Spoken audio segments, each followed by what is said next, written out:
Hello everyone, আজি মই DLED first semester final year paper S1.2 যিখন 2023 আহিছিল এইখন পেপাৰৰ যিমানবোৰ কোৱেশ্চন আছে আটাইবোৰ কোৱেশ্চনৰ আনসাৰ মই ধুনীয়াকৈ লিখি ৰাখিছো এতিয়া মই ডিসকাস কৰিম আপোনালোকে জাস্ট বুজিবলৈ চেষ্টা কৰিব বাট মুখস্থ নকৰিব ওকে আৰু লগতে মই জনাই দিও যে প্ৰিভিয়াস ইয়াৰৰ যিমানবোৰ কোৱেশ্চন পেপাৰ আছে আটাইবোৰ কোৱেশ্চন পেপাৰৰ নোটস মই লিখি ৰাখিছো লগতে আপোনালোকৰ নিউ সিলেবাস অনুসৰি টপিক ওয়াইজ মই নোটবোৰ প্ৰস্তুত কৰিছো যদি আপোনালোকৰ কাৰোবাৰ প্ৰয়োজন হয় তেনেহলে ডেসক্ৰিপচন বক্সত মোৰ WhatsApp নম্বৰ দিয়া আছে আপোনালোকে WhatsApp কৰি নোটছৰ বিষয়ে জানি ল'ব পাৰিব ওকে সো এতিয়া মই স্টাৰ্ট কৰি দিছো just you need to concentrate and this is the first question কি লিখা আছে ইয়াত যে শিশুৰ সামগ্ৰিক বিকাশ কি what is holistic development of a child so ইয়াত কি কোৱা আছে যে সামগ্ৰিক বিকাশ মানে কি হল যে এটি শিশুৰ শাৰীৰিক মানসিক ভাষিক আৰু সামাজিক বিকাশ হোৱাটোকে কোৱা হয় এটি শিশুৰ শাৰীৰিক বিকাশ আনসাৰটো হৈ গল নহয় এতিয়া মই বি নম্বৰ আনসাৰটো কৈ দি আছো কোৱেশ্চনটো কি দিয়া আছে ইয়াত সম্পূৰ্ণকৈ লিখা ৰাইট দা ফুল ফৰ্ম অৰ্থাৎ ফুল ফৰ্ম এটা আহিবই আপোনালোকৰ পৰীক্ষাত আপোনালোকে ভালদৰে যিমানবোৰ পাৰে ফুল ফৰ্ম লিখি ৰাখিব So yet কি দিয়া আছে ICDS and UNICEF so ICDS আৰু UNICEF ৰ সম্পূৰ্ণ ৰূপটো হল ICDS ৰ ৰূপটো হল Integrated Child Development Services আৰু UNICEF ৰ ফুল ফৰ্মটো হল United Nations International Children's Emergency Fund so এইখিনি আপোনালোকে মনত ৰাখিব স্পেলিং বোৰ মুখস্থ কৰিব C number question আনুষ্ঠানিক শিক্ষা আৰু ECC ৰ মাজৰ পাৰ্থক্য লিখা Write the difference between ECC and formal education অৰ্থাৎ আনুষ্ঠানিক শিক্ষা আৰু ECC ৰ মাজৰ পাৰ্থক্য লিখিব দিছে সো পাৰ্থক্য এটা হলে আহিবই আপোনালোকৰ পৰীক্ষাত গতিকে যিমানবোৰ পাৰে আপোনালোকে পাৰ্থক্যবোৰ এবাৰ চাই যাব সো ইয়াত আনসাৰটো কি দিয়া আছে আনুষ্ঠানিক শিক্ষা আৰু ECC ৰ মাজৰ পাৰ্থক্যটো হল নম্বৰ 1 আনুষ্ঠানিক শিক্ষা যিটোৰ ইংৰাজী টাৰ্ম হল ফৰ্মাল এডুকেশ্যন মই ইয়াত আপোনালোকক সাজেষ্ট কৰিব বিচাৰিম আপোনালোকে যিমান পাৰে ইংৰাজী টাৰ্মবোৰ মনত ৰাখিবলৈ চেষ্টা কৰিব কাৰণ পৰীক্ষাত ইংৰাজী টাৰ্মবোৰ কিন্তু কোনো ধৰণৰ পৰিৱৰ্তন নহয় ফৰ্মাল এডুকেশ্যন মানে ফৰ্মাল এডুকেশ্যন আহিব বাট এনেকুৱা ধৰণৰ ইংৰাজী টাৰ্মৰ অসমীয়া অৰ্থ কিন্তু বহুতো আছে গতিকে এইবোৰ পৰিৱৰ্তন হৈ আহিব পাৰে পৰীক্ষাত কিন্তু এইবোৰ পৰিৱৰ্তন নহয় so you need to remember the English term not Assamese term okay so আনুষ্ঠানিক শিক্ষা formal education কি হয় এই বিদ্যালয় ভিত্তিক শিক্ষা ব্যৱস্থা সো এটো এডুকেশ্যন বা শিক্ষা কেনেকুৱা ধৰণৰ হয় বিদ্যালয় ভিত্তিক হয় মনত ৰাখিব যত নেকি নিৰ্দিষ্ট পাঠ্যক্ৰম নিয়ম আৰু সময়সূচী অনুসৰি শিশুক পাঠদান দিয়া হয় অৰ্থাৎ নিৰ্দিষ্ট নিয়ম কানুনৰ ভিতৰত সময়ৰ ভিতৰতে শিশুসকলক পাঠদান কৰা হয় বা শিক্ষা দিয়া হয় কোড কৰা হয় আনুষ্ঠানিক শিক্ষা ব্যৱস্থাত ওকে নাও নম্বৰ 2 কি দিয়া আছে ECC ৰ বিষয় দিয়া আছে Early Childhood Care and Education so এত কি দিয়া আছে আনুষ্ঠানিক শিক্ষা ব্যৱস্থা ওকে সো এটো হল এটা শিক্ষা ব্যৱস্থা কিন্তু এটো অনানুষ্ঠানিক হয় ওকে যত খেল ধেমালি সামাজিক বিকাশ ভাষাগত বিকাশ আৰু চিন্তনক্ষম দক্ষতা উন্নয়নত বিশেষ গুৰুত্ব দিয়া হয় সো ইয়াতো শিশুৰ কিন্তু বিকাশৰ ওপৰত চিন্তা কৰা হয় কিন্তু কেনেকুৱা ধৰণৰ কি মাধ্যমেৰে খেলা ধুলাৰ মাধ্যমেৰে সামাজিক বিকাশ ভাষাগত বিকাশ এইবোৰৰ ওপৰত চিন্তা কৰা হয় ওকে সো আমি বুজাই পালো এই দুটা পাঠ্যক্য কি হয় নাও এতিয়া ডি নম্বৰটো কি দিয়া আছে ইয়াত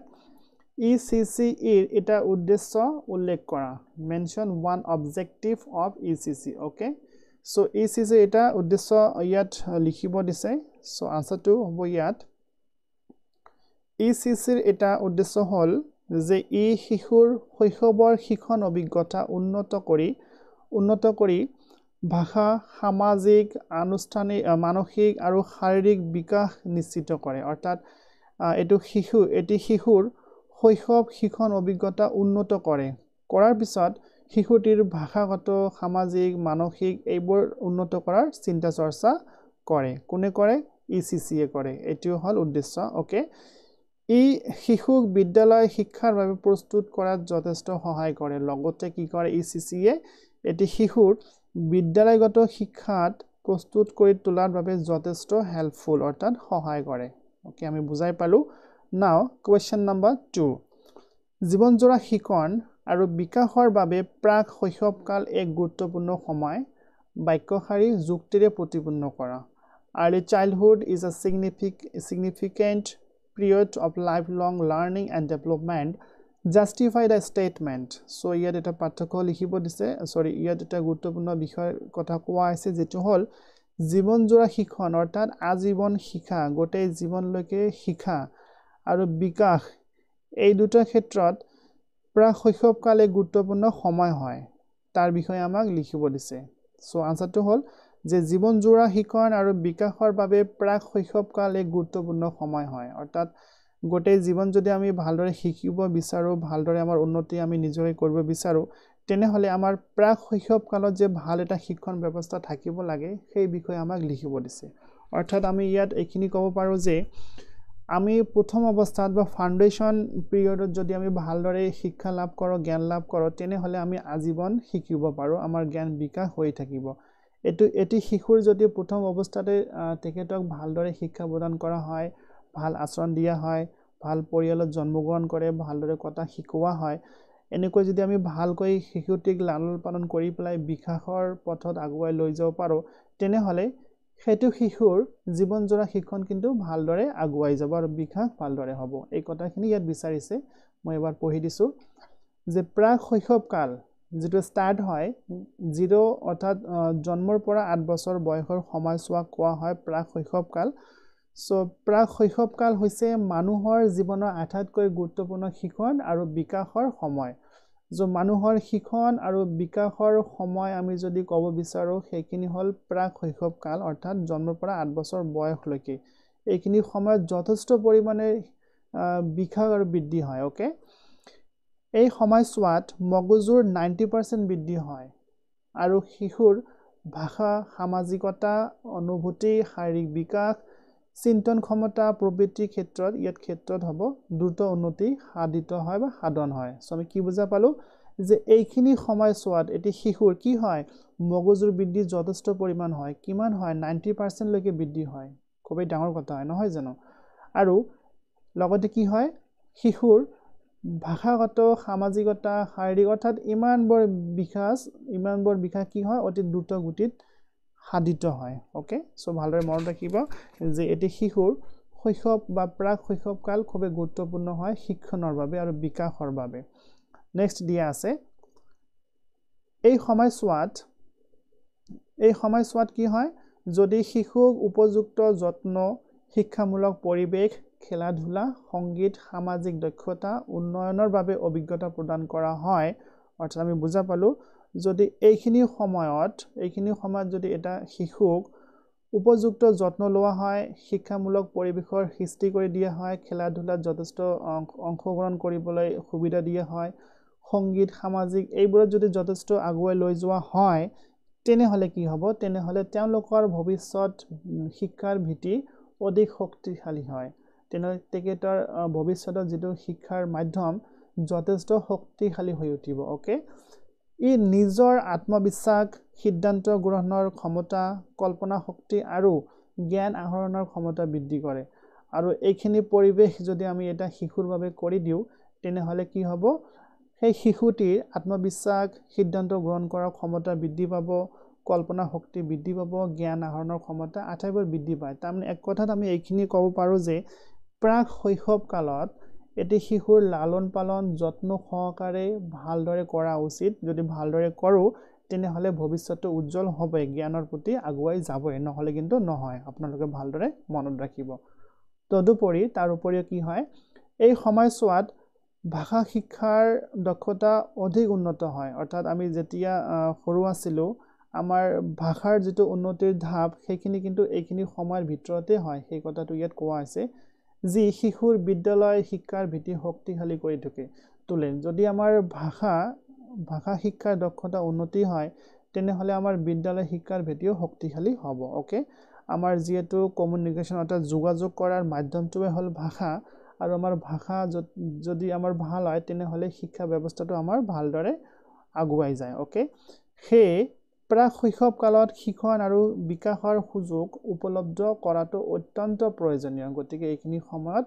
আমাৰ এটি শিশুৰ যথেষ্ট যত্ন লোৱা উচিত আপোনালোকে ভালদৰে মনত ৰাখিব This is the question number 3 কি দি আছে ইয়াত সমতাপূৰ্ণ আৰু প্ৰাসংগিকৃত ECCE পাঠ্যক্ৰম পৰিকল্পনাৰ তিনিটা নীতি চমুকৈ বৰ্ণনা কৰা Describe briefly three principles of planning a balanced and contextualized curriculum for ECC. So yet কোৱা আছে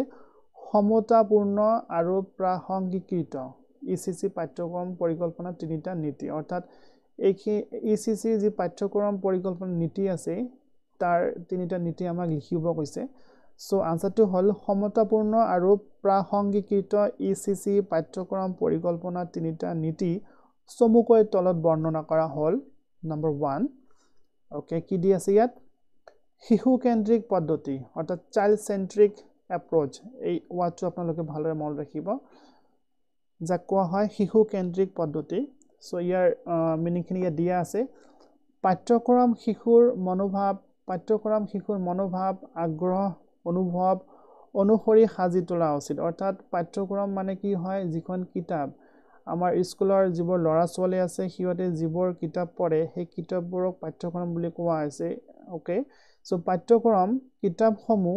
কিতাপৰ বিষয়বস্তুসমূহ শিশুৰ মনোভাৱ আগ্ৰহ অনুভৱ অনুসৰি সজাই তোলা উচিত অৰ্থাৎ হিয়তে যাতে ভাল পায় হিয়তে যাতে পঢ়ি পেলাই বুজি পায় তেনেকুৱা ধৰণৰ পাঠ্যক্ৰম হ'ব লাগে এইখিনিকে কোৱা হয় চাইল্ড সেন্ট্ৰিক এপ্ৰোচ শিশু কেন্দ্ৰিক পদ্ধতি শিশুক খেল ধেমালি সৃজনশীল কাৰ্যকলাপ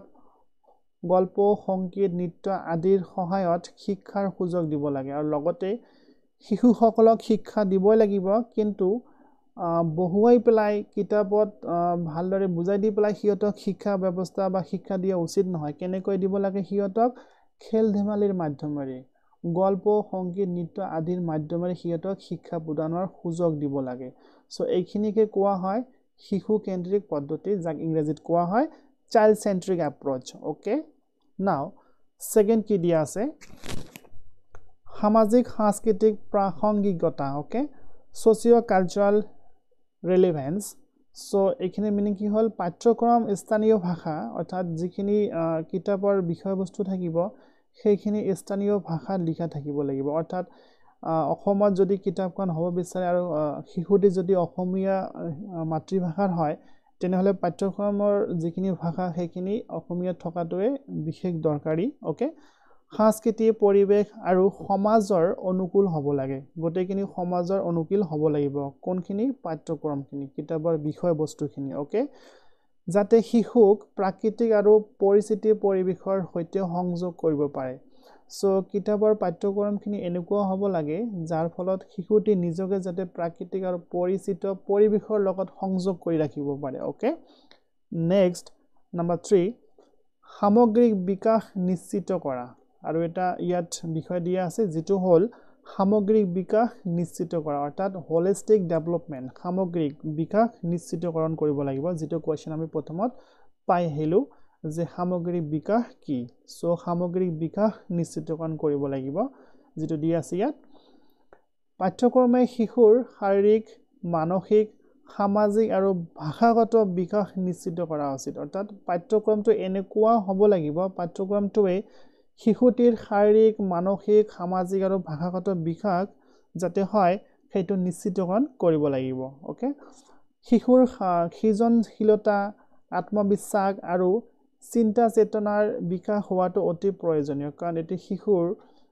সৃজনশীলতা আত্মবিশ্বাস চিন্তা চেতনাৰ বিকাশ এইখিনি হোৱাটো অত্যন্ত প্ৰয়োজন সেইভাবে সামগ্ৰিক বিকাশ হোৱাটো নিশ্চিত অৰ্থাৎ পাঠ্যক্ৰম যিবোৰ পাঠ্যক্ৰম শিশুৰ বাবে প্ৰস্তুত কৰা হ'ব সেইখিনি যাতে সামগ্ৰিক বিকাশ নিশ্চিতকৰণ কৰে সেইখিনিৰ ওপৰত গুৰুত্ব দিব লাগিব সো এইখিনি কোনে নিৰ্ধাৰিত কৰে কোনে এইখিনি পৰিকল্পনা কৰে ECC কৰে ওকে নাও কোৱেশ্চন নাম্বাৰ 4 প্ৰাক শৈশৱ কালত খেল আৰু সক্ৰিয় শিক্ষণ অতি গুৰুত্বপূৰ্ণ খুব ইম্পৰ্টেন্ট কোৱেশ্চন হয় এইবোৰ ভালদৰে মনত ৰাখিব যে প্ৰাক শৈশৱ কালত খেল আৰু সক্ৰিয় শিক্ষণ অতি গুৰুত্বপূৰ্ণ কাৰণ দৰ্শাই বৰ্ণনা কৰা play and active learning is very essential in early childhood illustrate with reasons. প্ৰাক শৈশৱ কালত খেল অৰ্থাৎ শিশুৰ প্ৰথম সময়ছোৱাত 0 ৰ পৰা 8 years লৈকে কি হয় খেল আৰু সক্ৰিয় শিক্ষণ অতি গুৰুত্বপূৰ্ণ হয় এই বিষয়ে আমাক লিখিব দিছে যে প্ৰাক শৈশৱ কালত খেল আৰু সক্ৰিয় শিক্ষণ অতি গুৰুত্বপূৰ্ণ হয় যেনে ইয়াত কোৱা হৈছে খেল ধেমালি শিশুৰ শিক্ষণ আৰু বিকাশৰ প্ৰাকৃতিক মাধ্যম এটি শিশুৰ শিক্ষণ ব্যৱস্থা আৰু বিকাশৰ প্ৰথম মাধ্যম যেটো হল সেইটো হল খেল ধেমালি প্ৰথম অৱস্থাত শিশুসকলে খেল ধেমালিৰ মাধ্যমেৰে কিন্তু শিক্ষা লাভ কৰে আপোনালোকে মন ৰাখিব এই সময়ছোৱাত শিশুৰ মগজুৰ বৃদ্ধি সামাজিকতা ভাষা আৰু শাৰীৰিক বিকাশ অধিক হোৱাৰ ক্ষেত্ৰত খেল আৰু সক্ৰিয় শিক্ষণ অতি গুৰুত্বপূৰ্ণ হয় এই সময়ছোৱাত কোনখিনি সময়ছোৱাত প্ৰাক শৈশৱ কালত মগজুৰ বৃদ্ধি এটি শিশুৰ মগজুৰ বৃদ্ধি আমিতো পাই আহিলো প্ৰথমত কিমান % হয় 90% হয় প্ৰাক শৈশৱ কালত ওকে মগজুৰ বৃদ্ধি সামাজিকতা ভাষা শাৰীৰিক বিকাশ এইবোৰ বৃদ্ধি বিকাশ যথেষ্ট পৰিমাণে হয় কেনেকৈ যদি খেল আৰু সক্ৰিয় শিক্ষণ হিয়তক ভালদৰে দিয়া হয় তেনেহলে যথেষ্ট পৰিমাণে সেইবোৰ বিকাশ আৰু বৃদ্ধি হয় ওকে ইয়াৰ কিছুমান মুখ্য কাৰণ আছে সেইবোৰ তলত দিয়া হল ওকে 1 নম্বৰ ফাৰ্ষ্টত কি দিয়া আছে ইয়াত খেল শিশুৰ শাৰীৰিক বিকাশৰ সহায়ক আমি ভালদৰে বুজাই পাও এবাৰ এক্সপ্লেইন নকৰিলেও হয় যে খেল ধেমালি যিবোৰ আছে সেইবোৰ শিশুৰ শাৰীৰিক বিকাশৰ সহায়ক শিশুৰ শাৰীৰিক বিকাশ প্ৰথমত স্থাপিত হয় বা আৰম্ভ হয় খেল ধেমালিৰ মাধ্যমেৰে ওকে সো খেলা ধুলাৰ সহায়ত শিশুৰ স্নায়ুবিক সমন্বয় গতিবিধি আৰু হস্ত নিপুণতা বৃদ্ধি পায় সো এইখিনি আমি বুজা পালো সেকেন্ড দিয়া আছে ইয়াত সামাজিক দক্ষতা বৃদ্ধি কৰে ওকে খেলৰ মাধ্যমেৰে শিশুৱে সামাজিকতা ভাগ বতৰা আৰু দলগত শিকিবলৈ শিকে সো সামাজিকতা শিশুৰ সামাজিকতা বৃদ্ধি কৰে কেনেকৈ খেলে যদি শিশুবোৰ খেল ধেমালিৰ মাধ্যমেৰে ডাঙৰ দীঘল হয় তেনেহলে সিহঁতৰ সামাজিকতা দক্ষতাখিনিও বৃদ্ধি হয় ওকে 3 নম্বৰত কি দিয়া আছে ভাষা বিকাশত সহায় কৰে সো বিভিন্ন ধৰণৰ গল্প লিখা নাটক সংগীত কল্পনামূলক খেল আদি শিশুৰ ভাষাগত দক্ষতা উন্নত কৰে সো এইবোৰে কি কৰে এটি শিশুৰ ভাষাগত যিবোৰ দক্ষতা আছে সেইবোৰ উন্নত কৰে আৰু 4 নম্বৰ দিয়া আছে সৃজনশীলতা আৰু চিন্তা শক্তি বৃদ্ধি কৰে শক্তি বানটো এনেকুৱা নহব শক্তি বানটো আপোনালোকে ভালদৰে লিখি লব ওকে চিন্তা শক্তি বৃদ্ধি কৰে খেলৰ মাধ্যমেৰে শিশুৱে নতুন ধাৰণা গঢ়ে যদি শিশুসকলক খেলিবলৈ সুযোগ দিয়া হয় তেনেহলে সিহঁতে খেলৰ মাধ্যমেৰে কি কৰে শিশুৱে নতুন ধাৰণা গঢ়ে সমস্যাৰ সমাধান বিচাৰে আৰু কল্পনা শক্তি বিকাশ কৰে ফলত কি হয় সিহঁতৰ সৃজনশীলতা আৰু চিন্তা শক্তি বৃদ্ধি পায় ওকে হে ECCEত খেল আৰু সক্ৰিয় শিক্ষণৰ গুৰুত্ব অতিকৈ গুৰুত্বপূৰ্ণ সো আমি কি বুজা পালো যে ECCEত অৰ্থাৎ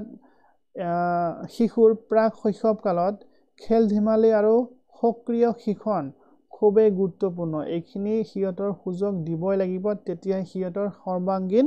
বিকাশ সম্ভৱ হ'ব okay now question number 5 and this is the last question ECCE ক্ষেত্ৰত বিষয়বস্তু ভিত্তিক ক্ৰিয়াকলাপৰ প্ৰয়োজনীয়তা বিষয়ে চমুকৈ লিখা briefly write about the theme based activities in case of ECCE this is the very important question হয় আপোনালোকে মনত ৰাখিব ওকে সো বিষয়বস্তু ভিত্তিক শিক্ষা হৈছে শিশুৰ স্বাভাৱিক আগ্ৰহ আৰু পৰিৱেশৰ সৈতে সংযুক্ত লক্ষণ পদ্ধতি ECCEত বিষয়বস্তু ভিত্তিক ক্ৰিয়াকলাপ অতি প্ৰয়োজনীয় কাৰণ সো ইয়াত কাৰণবোৰ যেটো বিচাৰিছে আমি কাৰণবোৰ ইয়াত এবাৰ চাই লওঁ কাৰণ হল ই শিশুৰ আগ্ৰহ অনুপ্ৰাণিত কৰে ওকে বাস্তৱ জীৱনৰ বিষয়ৰ লগত সম্পৰ্ক থকা শিক্ষাই শিশুক অধিক আগ্ৰহ কৰি তোলে অৰ্থাৎ শিশুক যদি শিক্ষা দিয়া হয় আৰু সেইটো শিক্ষা ব্যৱস্থা যদি বাস্তৱ জীৱনৰ লগত জড়িত হয় তেনেহলে তেনেকুৱা ধৰণৰ শিক্ষা ব্যৱস্থা শিশুক অধিক আগ্ৰহী কৰি তোলে অৰ্থাৎ বাস্তৱ জীৱনৰ লগত শিশুক মিলাব লাগিব এটি সাপোজ আমি ফলৰ বিষয়ে যদি আমি শিশুক এটা শিকাব বিচাৰো যে এইটো ফলক আপেল বুলি কোৱা হয় এইটো কল বুলি কোৱা হয় আৰু সেইখিনি শিকোৱাৰ ক্ষেত্ৰত যদি আমি ফলবোৰ ডাইৰেক্ট শিশুসকলৰ সন্মুখত লৈ আহিও যে এইটো আপেল হয় এইটো কল হয় দেখুৱাই দিও তেনেহলে সিহঁতে আগ্ৰহী হয় আৰু ভালদৰে শিকিব পাৰে সেইখিনিকে কোৱা হয় বাস্তৱ জীৱনৰ লগত সম্পৰ্ক ৰাখি শিক্ষা প্ৰদান কৰা ওকে এই বহুমুখী বিকাশ নিশ্চিত কৰে ইয়াত কি কোৱা আছে বিষয় ভিত্তিক শিক্ষাৰ যোগেদি শিশুৰ ভাষাগত সামাজিক মানসিক আৰু শাৰীৰিক বিকাশ একেলগে সম্ভৱপৰ হৈ উঠে সো আমি 2 নম্বৰটো বুজা পালো 3 নম্বৰ ই উপলব্ধি শক্তি বৃদ্ধি কৰে লগতে ইসিসি বেসড এইখিনি যি শিক্ষা ব্যৱস্থা আছে ই উপলব্ধি শক্তি বৃদ্ধি কৰে যেনে একে বিষয়ৰ বিভিন্ন গল্প খেল চিত্ৰাঙ্কন আৰু কাৰ্যকলাপ শিশুৰ বুজনি শক্তি আৰু চিন্তা শক্তি উন্নত কৰে সো কি বুজা পালো যে একে ধৰণৰ খেল কিন্তু বিভিন্ন ধৰণৰ হ'ব পাৰে বিভিন্ন ধৰণৰ গল্প হ'ব পাৰে বিভিন্ন ধৰণৰ খেল হ'ব পাৰে চিত্ৰাঙ্কন খেল হ'ব পাৰে আৰু বিভিন্ন ধৰণৰ কাৰ্যকলাপ হ'ব পাৰে এইবোৰ কি হয় শিশুৰ বুজনি শক্তি আৰু চিন্তা শক্তি উন্নত কৰে ওকে নাও দিস ইজ দ্য লাষ্ট ই শিশুৰ শিক্ষণ অধিক আনন্দময় আৰু কাৰ্যকৰী কৰি তোলে সো এনেকুৱা ধৰণৰ শিক্ষা ব্যৱস্থা কি হয় বাস্তৱ যিখিনি বিষয়বস্তু ভিত্তিক তো আপোনালোকে বুজিব পাৰিছে যে আমি যিখিনি শিকাম সেইখিনি ডাইৰেক্ট শিশুক দেখুৱাই শিকাম যেনেকুৱা মই এটা এক্সাম্পল দিলো ফলৰ বিষয়ে যদি কোনো গছৰ বিষয়ে আমি শিকাব বিচাৰো সেই গছটো আমি যদি শিশুৰ সন্মুখত লৈ আহো তেনেহলে ভালদৰে শিকিব পাৰে যদি মাছৰ বিষয়ে আমি শিকাব বিচাৰো কোনবোৰ মাছৰ বাকলি আছে কোনবোৰৰ নাই যদি ডাইৰেক্ট দেখুৱাই দিও তেনেহলে সিহঁতে ভালদৰে আগ্ৰহিত হয় আৰু শিকিব পাৰে সো সেইখিনি কথাই আমাক ইয়াত খুদিছে আমি ধুনীয়াকৈ ইয়াত লিখিলো আৰু বুজিলো সেয়ে ইসিসিইত বিষয় ভিত্তিক শিক্ষা ব্যৱস্থা অতি গুৰুত্বপূৰ্ণ গতিকে ইসিসিইত বিষয় ভিত্তিক শিক্ষা ব্যৱস্থাটো খুবেই গুৰুত্বপূৰ্ণ যেটো আমি এৰি চলিব নোৱাৰো সো আই হোপ আপোনালোকে ভালদৰে বুজিব পাৰিছে মই পুনৰ এবাৰ আপোনালোকক ক'ব বিচাৰিম আপোনালোকে যেহেতু টিচাৰ হ'বলৈ গৈ আছে ডিএলএড এক্সামিনি হয় আপোনালোকে গতিকে আপোনালোকে মুখস্থ নকৰিব এইবোৰ বুজিবলৈ চেষ্টা কৰিব আৰু পৰীক্ষাত নিজে লিখিবলৈ চেষ্টা কৰিব তেতিয়াহে আপোনালোকে ভাল নম্বৰ পাব কাৰণ ময়ো এইবোৰ এক্সাম দিছো মোৰ অভিজ্ঞতা আছে মুখস্থ নকৰিব আপোনালোকে বুজিব আৰু বনাই সজাই লিখিবলৈ চেষ্টা কৰিব যিমানে অধ্যয়ন কৰিব সিমানে নতুন নতুন শব্দবোৰ আপোনালোকৰ আহিব নিজে লিখিব পাৰিব পৰীক্ষাত লিখিবলৈ আপোনালোকৰ সুবিধা হ'ব সো এইখিনি মই ইয়াত কি কৈছো ডিএলএডৰ নিউ সিলেবাস অনুসৰি নোটছৰ আৰু প্ৰিভিয়াস ইয়াৰৰ কোৱেশ্চন পেপাৰৰ ব্যৱস্থা আছে মই প্ৰথমতে কৈছিলো এইবোৰ যদি লাগে এইটো নম্বৰত আপোনালোকে WhatsApp কৰি জানিব পাৰিব লগতে ইয়াত কোৱা আছে 99% কমন কোৱেশ্চন দিয়া হ'ব যাৰ বাবে এখন মডেল কোৱেশ্চন পেপাৰ মই বনাই আছো যিখন কোৱেশ্চন পেপাৰ আনসাৰ মই বনাই আছো সেইখন কোৱেশ্চন পেপাৰ আপোনালোকৰ পৰীক্ষাৰ আগত অৰ্থাৎ ফাইনেল পৰীক্ষাৰ আগত ৰিলিজ কৰা হ'ব যদি কাৰোবাৰ প্ৰয়োজন হয় তেনেহলে WhatsAppত মেছেজ দিব আপোনালোকে জনাব মই নিশ্চয় আপোনালোকৰ লগত কথা পাতিম ওকে বাট কল নকৰিব মই পুনৰ এবাৰ কৰিলো আৰু আপোনালোকৰ যদি কোনো বিষয়ৰ কোনো টপিকৰ ওপৰত কিবা ধৰণৰ ক্লাছ লাগে আপোনালোকে নিশ্চয় কমেন্ট বক্সত জনাই দিব মই হেতু ক্লাছৰ ওপৰত আপোনালোকক বুজাই দিবলৈ চেষ্টা কৰিম ওকে সো ইয়াত মই 1.2 ৰ বিষয়ে আলোচনা কৰিলো 1.1 ৰ ক্লাছ অলৰেডি কৰা হৈছে লিংক ডেসক্ৰিপচন বক্সত আছে যদি আপোনালোকৰ কোনোবাই চোৱা নাই তাত যাই পেলাই আপোনালোকে চাব পাৰিবা সো আজি আৰু মই আলোচনা নকৰো আজিৰ বিষয়বস্তু এইখিনি আছিল see you on the next one till then thank you have a good day